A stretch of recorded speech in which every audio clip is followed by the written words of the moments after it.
Εκτελεστικής Επιτροπής της ΑΒΔ. Μια συνάντηση όπου παρευρίσκονται εργαζόμενοι στον δημόσιο τομέα, στον ιδιωτικό τομέα, επιτιδευματίες, ελεύθεροι επαγγελματίες. Είμαστε όλοι εδώ. Είμαστε εδώ σε μια συγκέντρωση με κοινά αιτήματα, αλλά και με αιτήματα επιμέρους, τα κλαδικά αιτήματα, τα συντεχνιακά.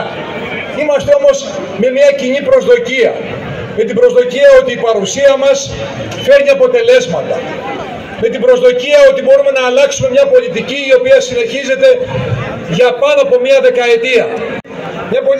Μια πολιτική η οποία έχει αποδειχτεί ότι δεν φέρνει αποτελέσματα και είναι λανθασμένη. Μπορούμε να αλλάξουμε, να αντιστρέψουμε μια λάθος πολιτική.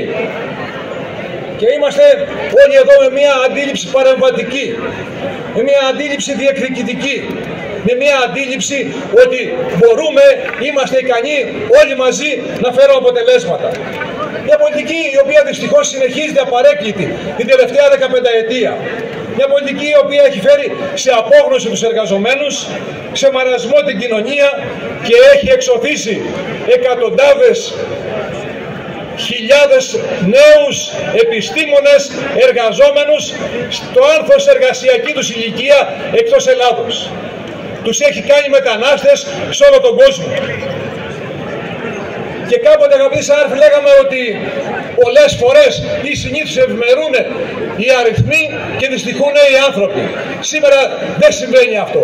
Δυστυχώς και οι αριθμοί και οι άνθρωποι δυστυχούν.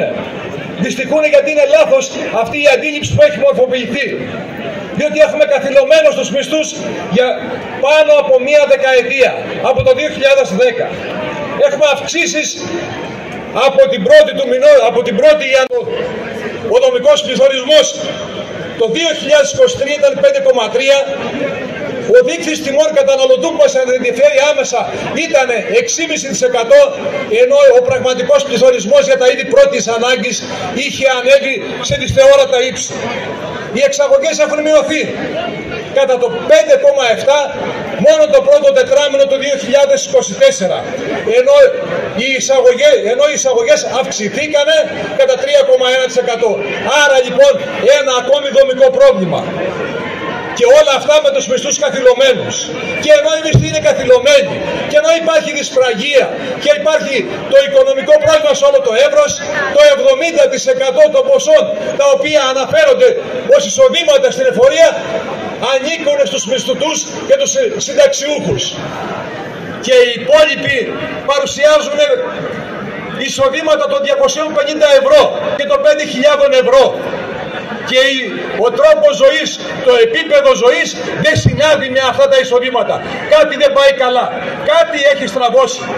Οι θεσμοί βρίσκονται σε κρίση και υπάρχει έλλειψη εμπιστοσύνης σε μια περίοδο όπου το παγκόσμιο περιβάλλον παραμένει ρευστό, επικίνδυνο και απρόβλεπτο. Ο πόλεμος στην Ουκρανία δεν φαίνεται να τελειώνει. Ο πόλεμος του Ισραήλ στην Παλαιστίνη δυστυχώς συνεχίζεται με κύρια θύματα τον άμαχο πληθυσμό.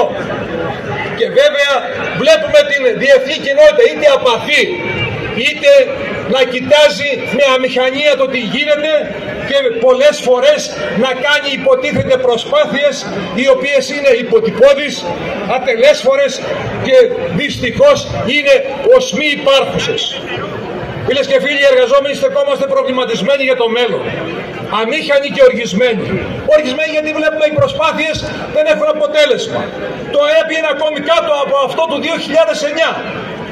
Και το κατακεφαλήν εισόδημα από τα τελευταία στην Ευρωπαϊκή Ένωση. Λίγο πιο πάνω από την Σλοβακία και από τη Βουλγαρία. Η σύγκληση με το μέσο ευρωπαϊκό μισθό, αν πάνε όλα τα πράγματα καλά, αν πάνε καλύτερα τα πράγματα χωρίς προβλήματα, θα γίνει μετά από μία δεκαετία. Άρα λοιπόν, φέξτε μου και γλίστρισα. Και το σημαντικότερο, το ζήτημα της υπογεννητικότητας εντείνεται, γίνεται πιο βαθύ, γίνεται εθνικό. Είναι ένα ζήτημα που αφορά τους πάντες, αφορά την ύπαρξή μας. Και πέρα από το εθνικό ζήτημα έχουμε το πρόβλημα των συντάξεων. Δεν έχουμε εργαζομένους για να συντηρήσουν τους συνταξιούχους. Και πλέον το κόψιμο της αλληλεγγύης των γενεών. Ό,τι χειρότερο μπορεί να υπάρξει. Και δυστυχώς αυτά είναι ορισμένα από τις τραγικές συνέπειες που έχουμε. Και ως απάντηση όλων αυτών έχουμε τα 50 ευρώ για το παιδί για την αύξηση της γεννητικότητας. Μα δεν μπορούμε να κάνουμε ούτε κρίση για τέτοια ποσά. Είναι απαξιωτικό να μπούμε και σε αυτή τη λογική. Και υπάρχει το πρόβλημα που έχει ανακύψει το τελευταίο διάστημα της στέγασης. Δημόσιοι υπάλληλοι, οι εργαζόμενοι, κύρια όμως οι δημόσιοι υπάλληλοι στην παιδεία, στα νοσοκομεία, στην πρόνοια, στους ΟΤΑ δεν βρίσκουν καταλύματα στα νησιά, στις παραμεθόριες περιοχές, στις τουριστικές περιοχές. Ο μισθός τους είναι λιγότερος από το ενοίκιο που ζητάνε. Δεν μπορούν και φεύγουν, παρετούνται με αποτέλεσμα υποστελέχωση και βεβαίως να μην εξυπηρετούνται οι πολίτες. Προβλήματα στη δημόσια διοίκηση. Ζητάμε, αγαπητοί συνάδελφοι, τα κλιμάκια που μας έχουν εκλέψει το 16-17.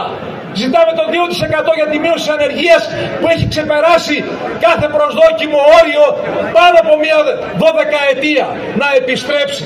Και ζητάμε, αγαπητοί συνάδελφοι, εργασιακή αξιοπρέπεια σε ένα ασφαλές εργασιακό πεδίο. Αυτά ζητάμε. Τα αυτονόητα. Ζητήσαμε για όλα αυτά συνάντηση με τον Πρωθυπουργό και με τον Υπουργό Οικονομικών. Και δυστυχώς δεν έγινε. Ζητάμε συνάντηση για τα θέματα τα οποία έχονται της στέγασης με την ΓΕΔΕ και με την ΕΝΕΠΕ. Περιμένουμε για να έχουμε αποτελέσματα. Αγαπητοί συνάδελφοι, ζητάμε αυτά τα οποία μας ανήκουν. Αξιοπρέπεια, κοινωνική, εργασιακή, οικονομική. Και βεβαίως θα είμαστε εδώ πέρα με μεγαλύτερη αποφασιστικότητα, με μεγαλύτερη μαχητικότητα. Ήμασταν εδώ και τον Φεβρουάριο, ήμασταν τον Μάιο και θα είμαστε τον Οκτώβριο πιο μαζικά. Περιμένοντας αποτελέσματα, περιμένοντας λύσεις, περιμένοντας αυξήσεις καθαρές, ουσιαστικές για μια αξιοπρεπή ζωή. Ελπίζοντας ότι θα έχουμε καλούς και νικηφόρους αγώνες, σας ευχαριστώ και σας χαιρετίζω. Γεια σας.